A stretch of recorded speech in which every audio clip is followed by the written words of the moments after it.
Welcome to my vlog. In this video guys, nandito po tayo ngayon sa El Deposito dito sa Pinaglabanan, San Juan City, Metro Manila. Ayan. Papasyal ko po kayo dito sa Underground River. Dito po sa Museo El Deposito. Makinig muna tayo dito sa tour guide natin para meron tayong alam kung ano ba ang history nitong El Deposito, kung bakit ito kailangan puntahan ng mga tao. Alamin natin kung anong history.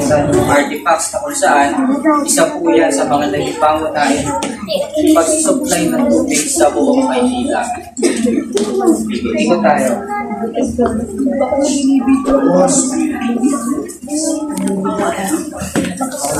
Follow. Yung line mo.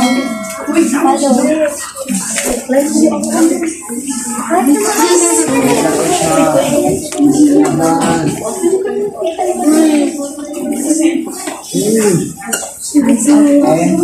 Bukod po dun sa fountain station, this is also one of the example of water hydrants. Kaloob din yan ni Francisco Carriedo, kaakibat or kasama po mismo ng mga water station na nagpo-produce din po ng mga patubigan. So saan lumalabas dyan yung tubig?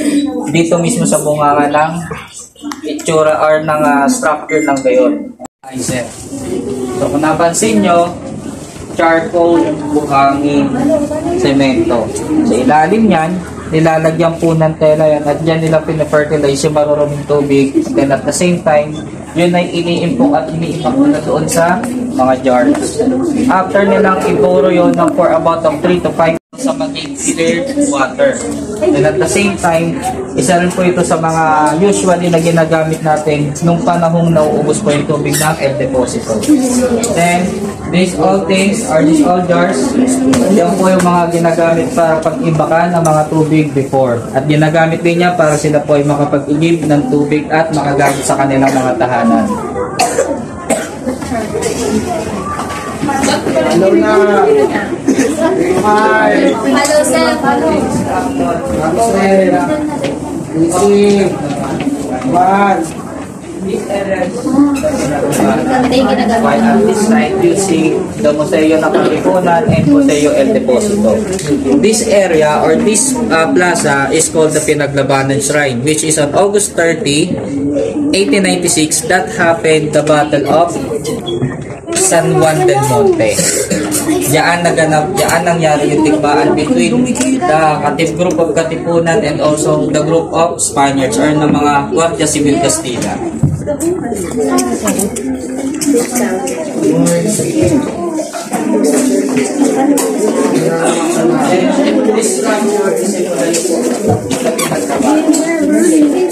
As you will see, 2 men lying on the ground while 1 man is raising his left hand together na meron silang bitbit or tawak-tawak na babae.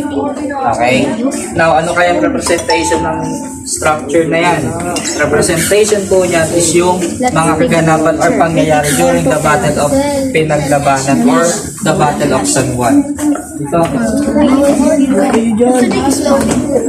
Now, you will see these all the artifacts na nakuha during the renovation of the Deposito. That is the soldier helmet. Isa sa mga nakita nila. Then this is some of the artifacts na nahukay din during the renovation. So, kung ilang mga parts ng mga bones, ilang parts ng mga then ilang parts ng mga old bottles, ilan natin viewer. Naligo dyan. Uy, kumukha niya yung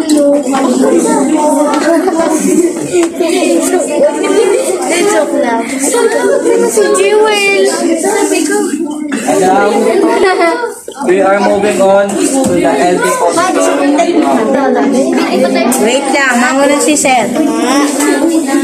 Manguna si Kuya Rom. Yonan! Yonan!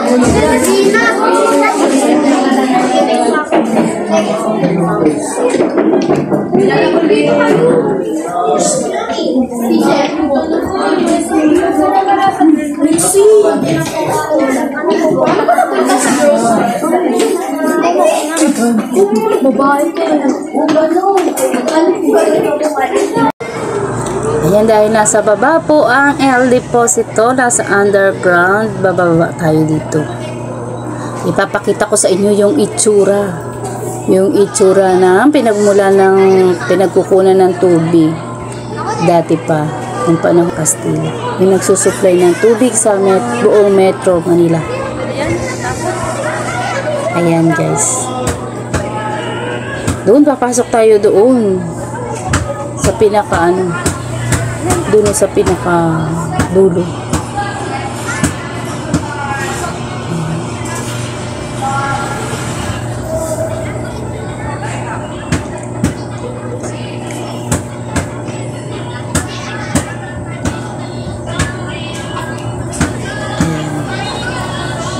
Ang El Deposito po ay isang matagal at matanda ng imbakan ng tubig o underground water reservoir. Ayan, yan po ang history ng El Deposito dito sa San Juan del Monte, na ngayon ay isa sa syudad sa Metro Manila, Philippines. Tons of water. Ibig sabihin, kayang maputo ang tubig nito at nagsusukay sa buong Metro Manila na ginagamit natin during this pandemic. Ayan guys, pasok tayo dito sa loob ng kuweba. Sunod tayo dito sa mga estudyante. Ayan, field trip po ng mga estudyante. Sinamahan ko yung aking baby para makapag video din. Ayan, diskarte ni Digna. Ayan, ulitin natin guys yung sinabi ng tour guide. Ang El Deposito po ay isang matagal at matanda ng imbakan ng tubig o underground water reservoir dito sa San Juan del Monte. Ayan po yan. At sa ngayon ay isa ng syudad sa Metro Manila, Philippines. Ang El Deposito ay itinayo sa pamumuno ng Kastila noong 1880. Ayan, sobrang tagal na po pala ng mga panahon pa ng Kastila. Ito po ay kayang may kapasidad na 15 milyon na galon ng tubig na kaya mag-supply ng inuming tubig sa buong Maynila at karatig na lugar. Ayan. 15 milyon, no? Sobrang lawak po. Sobrang laki nito. Doon pa, oh. Hindi na tayo pumunta doon sa dulo. Ako'y natatakot. Tsaka po siya, malalim. Malalim yung niya. Yung lugar niya. Tapos parang may mga kwarto-kwarto na madilim. Kaya hindi na tayo sumama doon sa loob. Dito na lang tayo mag-picture. So, ayan po ang history ng El Deposito. El Deposito po, kumbaga ngayon ang tawag natin ay dam na nagsusupply ng tubig na inumin sa ating mga lugar-lugar. Dati po ay El Deposito ang tawag nila dyan nung panahon ng mga Kastila. So maraming salamat sa inyo guys, sa lahat ng mga nanood ng aking premiere. Thank you very much. Pa ang ating Borny Ball, always good vibes lang po tayo. Sir Admin Borny Ball, maraming salamat sa parating support ninyo kay DND at kay Papa Extra Vlog. This resources Agnes, Ma'am Sabi at sa lahat-lahat pa na hindi ko pa nabanggit. Thank you very much sa ating paangat, Bro Nilo Magnaye. Thank you so much sa support. Maraming salamat. Bye-bye everyone. Love. Thank you for your smile, along with the sweetness and togetherness. Thank you. I will say goodbye.